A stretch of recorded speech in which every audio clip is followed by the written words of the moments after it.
તો ભૂપેન્દ્ર ઝાલાને બચાવવા માટે તેમના મળતિયાઓ હવાતિયા મારી રહ્યા છે। સોશિયલ મીડિયા પર ભૂપેન્દ્રના મળતિયાઓ સક્રિય થઈ ગયા છે। કોઈ કહે છે કે એક હે તો સેફ હે, કોઈ કહી રહ્યું છે કે સરકાર કે મીડિયા પાસે જતા નહીં, કોઈ ફરિયાદ કરે તે પહેલા રોકડા આપી આવે છે।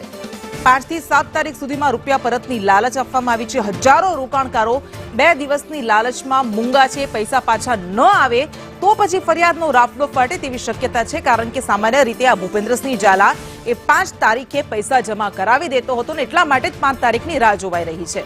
વધુ વિગત સાથે સંવાદદાતા હિતેશ રાવલ આપણી સાથે જોડાઈ ગયા છે। હિતેશ, અત્યારે એજન્ટ્સ બધાને ચૂપ કરી રહ્યા છે, લાલચ આપી રહ્યા છે, કોઈ પણ ભોગે આ બધા જ રોકાણકારો ચૂપ રહે, મૂંગા રહે તે માટે હવાતિયા મારી રહ્યા છે, પરંતુ શું એની પાછળનું કારણ એ જ છે કે 5 તારીખે પૈસા જમા થઈ જતા હતા, બસ એની જ રાહ જોવાઈ રહી છે। જો 5 તારીખે પૈસા ન આવે તો પછી બધા ફરિયાદ કરશે।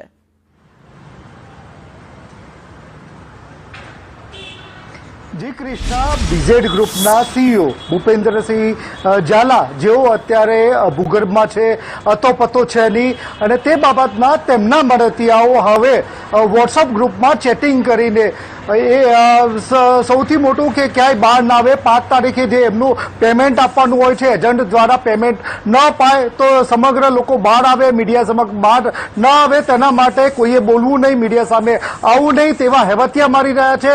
અને જે પૈસા જે રોકાણકારો સમગ્ર મામલો બહાર ના આવે તે માટે મીડિયા સામે ન બોલે તે બાબતના સમગ્ર બાબતમાં વોટ્સએપ ચેટિંગ કરી રહ્યું છે।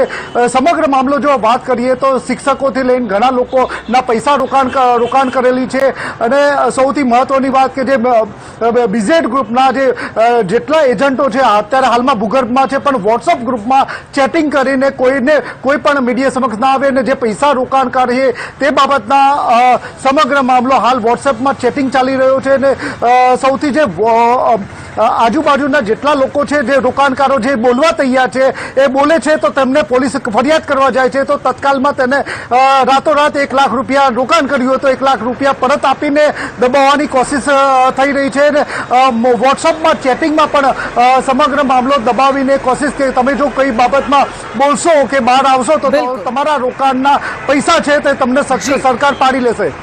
બિલકુલ હિતેશ, આભાર આપનો તમામ વિગત માટે।